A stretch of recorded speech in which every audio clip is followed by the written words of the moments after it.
The East End Civic Club in Pasadena is filing an injunction against the city of Pasadena to halt the collection of assessments against their property for road improvements. They say the city had promised improvements on Preston and South Avenues in 3 former bond issues, and now they're forcing the people to pay for it through assessments. Attorney Leon Phillips explained the grounds for the injunction.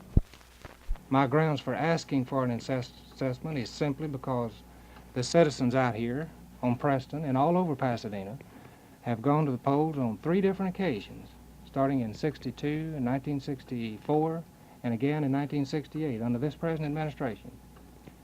Have asked the people to vote bonds to fix these streets or pave them out of bond funds. And do you have any actual proof that these campaign promises were made? Well, we have literature that every member of council and all previous administrations gone around and pushing the passage of these bond issues have passed out to the citizens and actually promised them this is what we're going to do. Property owner Jack Allen complains that the people thought they'd already paid for the improvements. It's highly unfair in this case because, like you say, it's been 3 bond issues. I mean, the voters were under the impression when we voted on these bonds that it was going to take care of this street here. Citizens say the last man that asked the city council what happened to the bond money for the road was escorted from the chambers by police. Judd McIlvain, Channel 11 News, Pasadena.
The senator's bill, I think, is going to correct this, and we're all very much in favor of it. In fact, as a matter, I'd like to include and go a little farther, if the senator would consider, including there are so many eleemosynary institutions that we're all in favor of it, of course. But sometimes it's a hardship on some very poor families when they get this little license plate that was prepared by so-and-so and a little bill enclosed to send $1 for it. They'll feel a moral, conscience-stricken attitude by reason of it. They want to help. They want to help, but yet I think that a special permit ought to be required even with those institutions before they would be allowed to be placed on a Post Office Department approved list.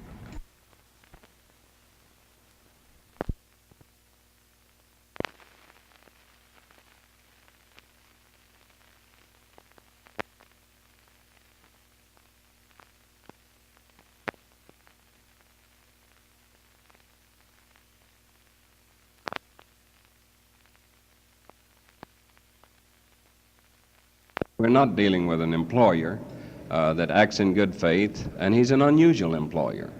He pays these employees $1.60 an hour, and they have no other benefits whatsoever. No holidays, no vacations, no hospitalization insurance.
The success of the Houston Independent School District depends on its ability to employ some 1,000 to 1,500 new teachers each year because of its normal growth and because of replacements. In order to employ this large number of teachers, we must be in a competitive position salary-wise because the market for teachers is short.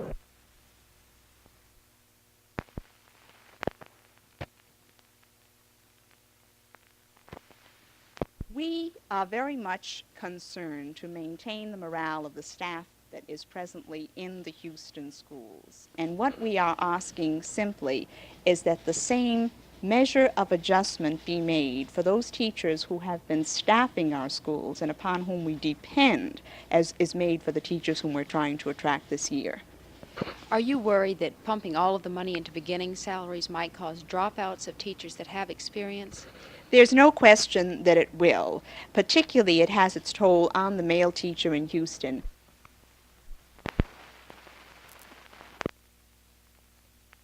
Well, it just came to me as a shock on hearing of that recommendation on TV last night because of the Grand Jury Association's extensive efforts in getting the facility and convincing the public that that's what was needed. And, of course, the arguments that I heard I.D. McMaster's making were the same arguments that our court propounded on its proposal some years back. Commissioner Ramsey, what do you think of the idea of selling the rehabilitation center? Well, I haven't given it too much thought. It's an awful expensive thing, and if we had our place here in town, we'd be much better off, economy measure, I'd say. Then you would be in favor of selling it?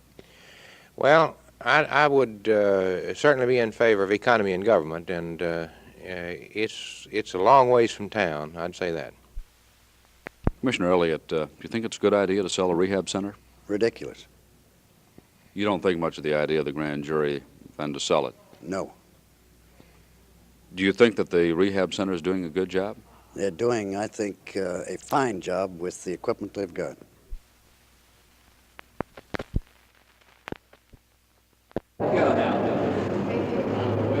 Yo, come on, help yourself. Correspondence,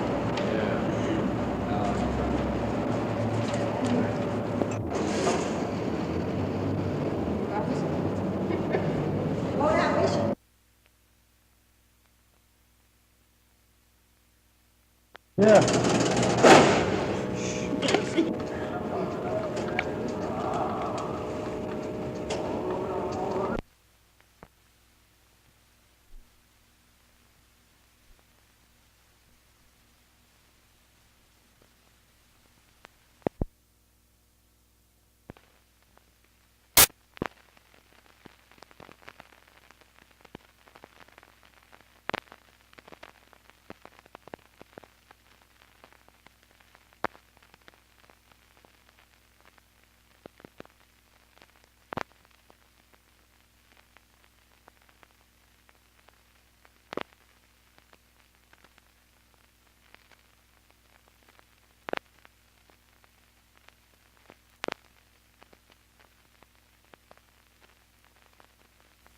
I'm not very eager to see any more taxing bodies established. People are tax weary all over the land at the present time. And the powers that this thing carries seems to me like they're just a little bit too big and too much power for anybody to exercise.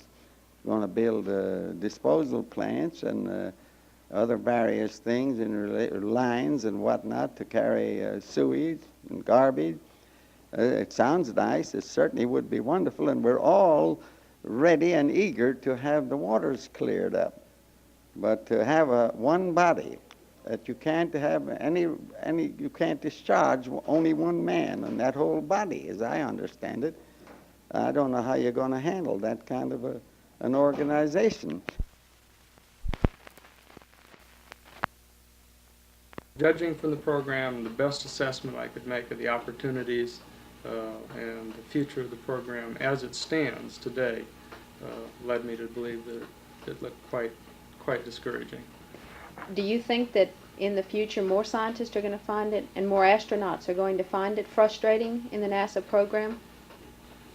Well, I believe the stretch out in the program, the lack of funding has disappointed many people, but whether it would lead them to resign the program, of course, depends on their own interests, their own assessment of the situation.